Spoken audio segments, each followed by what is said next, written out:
We are following breaking news out of the Middle East. Hamas has released 13 Israeli hostages. This would be the first batch of 50 hostages to be released under a 4-day ceasefire agreement that began today.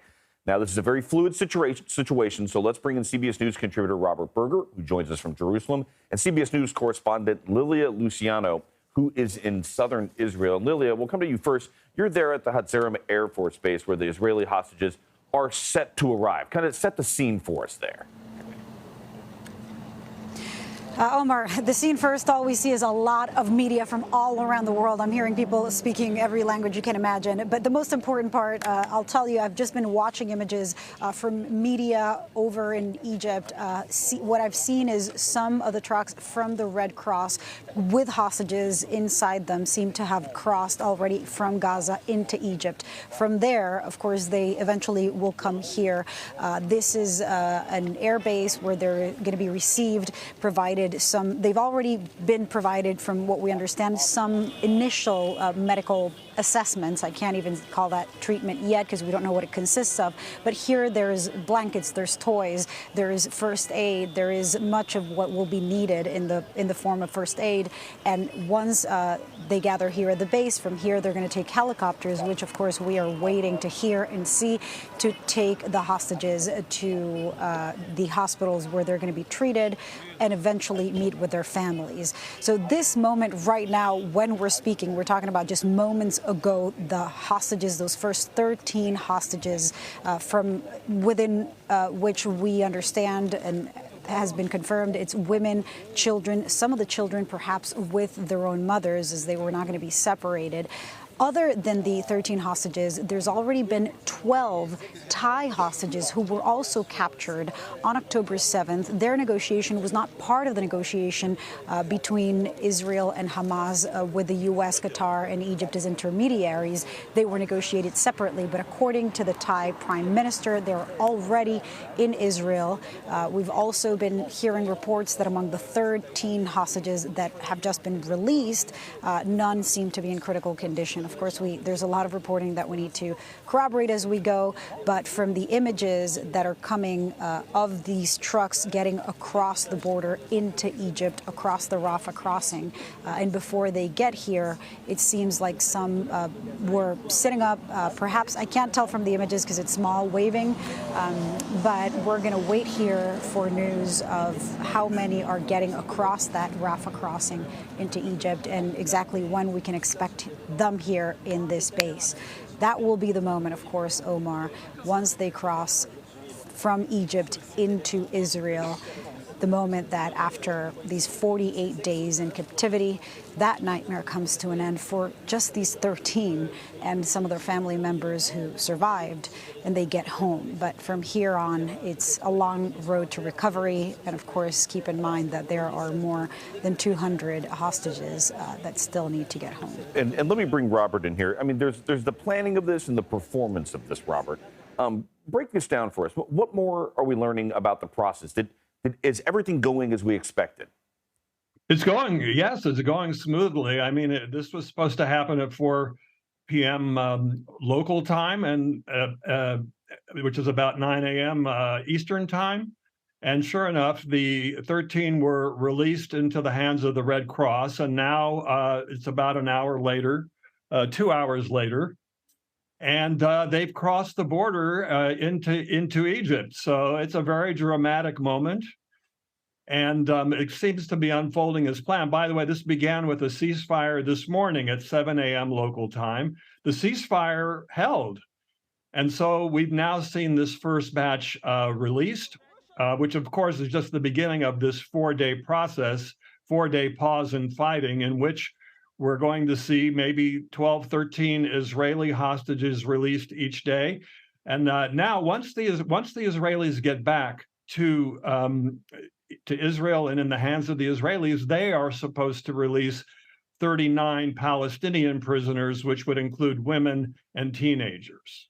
Robert, let me follow up real quick. How delicate was this ceasefire agreement? We all hear people talking about it, but can you give us a sense of how razor thin this was? Because we heard reports of 10 minutes before it was supposed to, the ceasefire was going to start, that there was still fighting.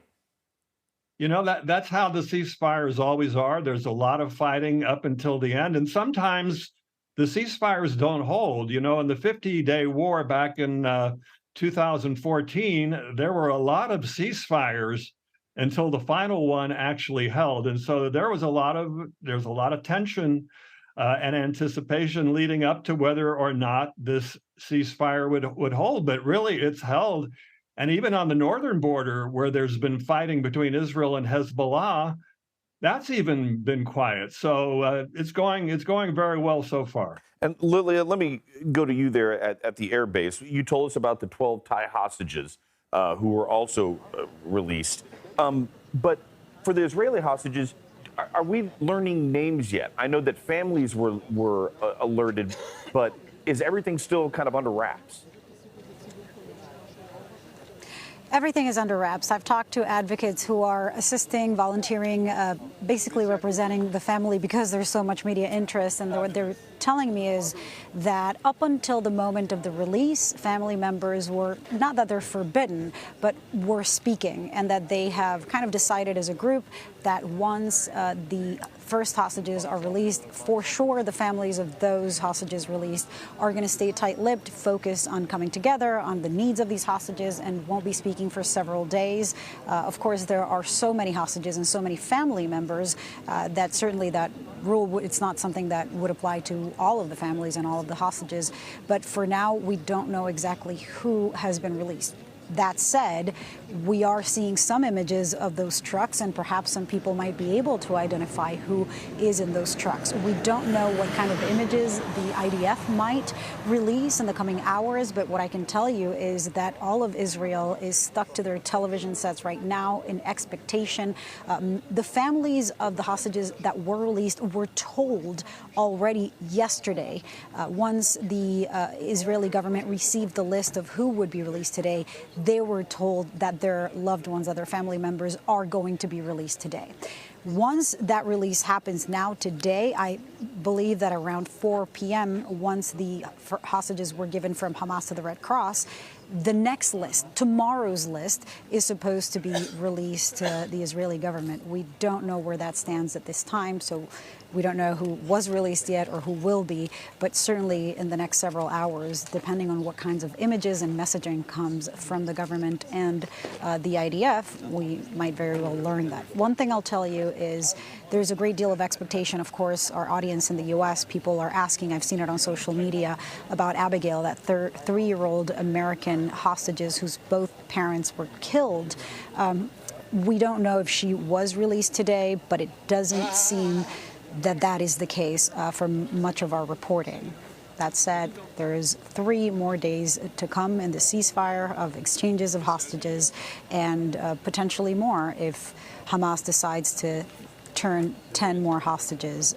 That would signify an extra day. And besides this, of course, Imtiaz Tayyib is in the West Bank. He has been covering the release of the Palestinians who are being held prisoner in Israeli prisons. And so those are also women and children. There is a great deal of expectation there. People are being told that they can't celebrate. So Imtiaz is going to continue on that reporting as he is in the West Bank, as he is gathering all of that information and talking to families of people who are being detained. This is the hostages being turned to from Hamas to Israel. And of course, there are also women and children who were in detention in Israeli prisons that are being released into Palestinian territories. And last question here, two-parter here for Robert. What kind of medical attention are we expecting the Israeli hostages to have available to them for what they need? And also on the Palestinians who were released, I know names on both sides are under wraps. Do we have names from either side? No, I not publicly, though the families have been informed. But basically what's going to happen is they're going to be taken to an Israeli army base nearby. And then from there, they're going to be, the Israeli hostages are going to be moved to various hospitals where they're going to meet up with their families and also get medical evaluation and see how they're doing physically, first of all. And then, of course, psychologically, they're going to get that kind of help from psychologists and social workers, because obviously they've been through a terrible ordeal. Robert and Lilia, this is a very fluid situation, but thank you very much for some insight and reporting. Thank you very much. Thank you. CBS News White House reporter Willie James Inman is traveling with President Biden. He joins us now from Nantucket. Willie, what is the White House saying after this early news that we're getting about the hostage release? Well, Omar, so far there's been a new response from the White House. We, in fact, reached out to them. We haven't gotten a response quite yet. But yesterday, the press pool caught up with President Biden. He didn't say much about the hostages being released, but he did say essentially that he was hopeful that this would indeed go forward. And we, of course, are looking for those 3 Americans, 2 women, and Abigail, that young toddler, as Lilia mentioned, to be released. They're not in this first batch of hostages being released by Hamas, but still, nonetheless, we anticipate we could potentially see the president today, and we'll certainly ask him for a response about these first hostages being released by Hamas. And you kind of led into my second question there. You mentioned Abigail, and the Americans are not in that first round. But is there any timetable that you're hearing that the White House is aware of when the Americans may be released? Well, officials are certainly hopeful that they'll be in that first 50 of the hostages being released. We spoke with John Kirby, an NSC spokesperson, just the other day, and that's in fact what he mentioned. He's hopeful that those 2 women and Abigail, a young toddler whose family was murdered essentially in that attack in early October, will be released in this that first 50 or so hostages. And the White House has been really working the phones. The president himself, he's been on the phone with leaders trying to make sure that this plan goes forward. And that's what the White House is focusing on, we're told, the implementation of this deal. And that indeed it seems to be what's playing out right now on our screens. And Willie, do you get a sense of how intense this is? Listen, this is a holiday weekend here, but on something like this, everybody's got to be working if that is their job there for that. How intense is the Biden administration getting involved? Because we hear, Qatar, Egypt, Israel, Hamas. At what point and how intense is the U.S. involved in all of this? Well, officials following president, officials with the president will tell you that he's been working the phones. He spoke with the leaders of Israel, Egypt, and Qatar just the other day after this deal came through. And that indeed is what we can potentially expect from the president moving forward, the implementation of this plan. We know that he has been heavily involved, in fact, traveling to Israel after this attack took place.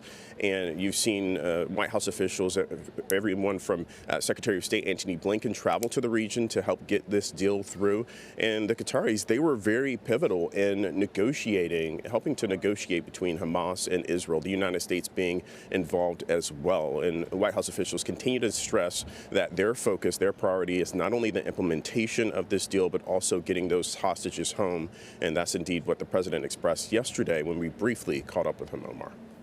Willie Inman with the president in Nantucket. Thank you very much.